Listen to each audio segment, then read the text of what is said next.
শনিবার সকালে ঢাকা ১৫ আসনে জামায়াতে ইসলামীর আমির ডাক্তার শফিকুর রহমানের সমর্থনে নারী মিছিল বের হয়। আসনের বিভিন্ন এলাকা থেকে দলটির নারী সমর্থকরা ব্যানার ফেস্টুন নিয়ে মিছিল অংশ নেন। দাঁড়িপাল্লাকে বিজয় করতে নানা স্লোগান দেন তারা।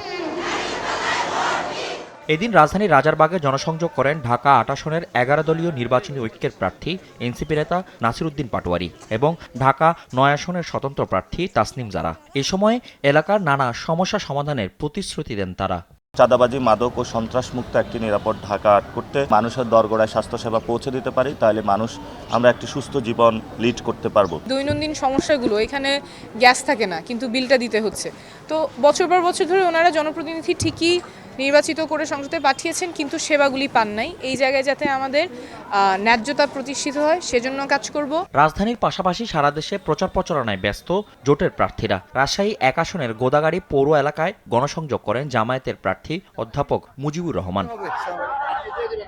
এদিন মুন্সিগঞ্জ ২ আসনের এনসিপি প্রার্থী মাজিদুল ইসলাম ঘুরে ঘুরে ভোট চান। এই সময় নির্বাচনী পরিবেশ নিয়ে শঙ্কা জানান তিনি। আমাদের ব্যানার ছিঁড়ে ফেলা হচ্ছে। এজেন্ট নিয়োগের ব্যাপারে যাদেরকে আমরা লিস্ট ডাউন করছি তাদেরকে নানান ধরনের হুমকি ধমকি দেওয়া হচ্ছে। তবে শুধু প্রতিশ্রুতি না ভুলে চুলচেরা বিশ্লেষণ করেই ১২ই ফেব্রুয়ারি যোগ্য প্রার্থীকে বেছে নেওয়ার কথা জানান ভোটাররা।